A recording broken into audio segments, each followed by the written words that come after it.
میں تو کہتا ہوں اگر 25 سال پہلے میں نے یہ حدیث پڑھی ہوتی تو میں گلی گلی اس کا پیغام پہنچا چکا ہوتا، اور آج کی صورتحال یہ نہ ہوتی کہ روزانہ ایک نئے مسئلے پر ہمیں نیا انتظام کرنا پڑے۔ میرے آقا علیہ السلام نے جب ختم نبوت کے لحاظ سے مستقبل کو دیکھا اور نظام عطا کیا تو نظام میں آپ نے کیا فرمایا؟ فرمایا لَيَنْتَقِدَنَّ اور الاسلام عُرْوَةً عُرْوَةً، فرمایا ایک ایک کر کے اسلام کے کڑے ٹوٹیں گے، ایک ایک کر کے، قیامت تک کے حالات بتائے۔ فرمایا میری امت میں تمہیں بتاتا ہوں پہلے ہی نہ ٹوٹنے دو تاکہ آگے سب محفوظ رہیں۔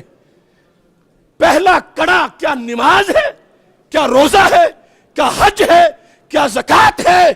یہ پلرز آف اسلام ہے، نہ انکار ممکن ہے اور نہ کوتاہی جائز ہے، مگر پہلا محاذ نماز نہیں ہے کہ سب اس پہ اکٹھے ہو جاتے سارا دین بچ جاتا۔ ترتیب دیکھو، علم غیب سے سرکار نے کیا فرمایا وہی ہوا، غیر سمجھ گئے ہم نہ سمجھ پائے۔ میرے آقا علیہ السلام نے فرمایا ایک ایک کر کے اسلام کا کڑا ٹوٹے گا، جب ایک ٹوٹے گا تو میری امت دوسرا پکڑے گی، دوسرا ٹوٹ جائے گا، تیسرا پکڑے گی، کافر تیسرا توڑ دیں گے۔ پہلے ہی نہ ٹوٹنے دو، سب اکٹھے ہو جاؤ پہلے پہ۔ وہ کیا ہے؟ لفظ سنو، فرمایا اولہن نقدن الحکم، فرمایا وہ کڑا جس سے پورا دین بچے گا، نماز بھی، روزہ بھی، حج بھی، زکوٰۃ بھی، فرمایا وہ میری امت کی گورننگ پاور اور نظام حکومت ہے۔ اگر میری امت نظام حکومت اپنا بچا گئی تو ان کے مصلے بھی محفوظ، ان کے آستانے بھی محفوظ، ان کی مسجدیں بھی محفوظ، مدارس بھی محفوظ۔ اور اگر نظام غیروں کو دے دیا تو پھر سب کچھ لٹے گا۔ اب 400 مدارس برما والوں کے کہاں گئے؟ شام کی وہ خانقاہیں، میرے ساتھ وہ حضرات پڑھتے تھے بغداد شریف میں، 5-5 ایکڑ کی خانقاہیں بغداد شریف، عراق اور شام کی، داعش نے اپنی جیلیں بنائیں۔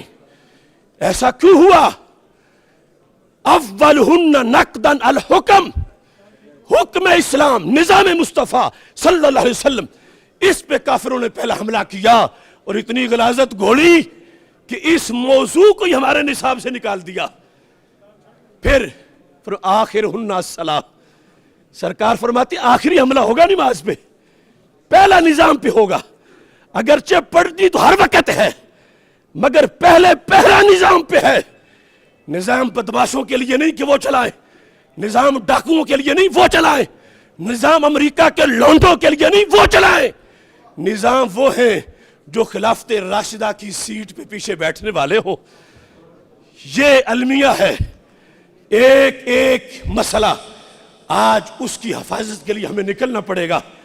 تو پھر فلا وربک لا یؤمنون حتی یحکموک، اللہ قسم اٹھا کے کہہ رہا ہے، سب سے بڑی قسم کہ محبوب مجھے تیرے رب کی قسم، وہ مومن نہیں ہوں گے اگرچہ نماز پڑھیں، اگرچہ روزہ رکھیں، اگرچہ حج کریں، اگرچہ زکوٰۃ دیں، اگرچہ چلے کاٹیں، اگرچہ وظیفہ پڑھیں، نہیں مومن۔ کب مومن ہوں گے؟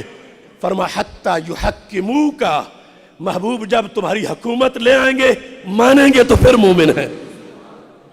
یہ ہے قرآن کا پیغام ہمارے نام۔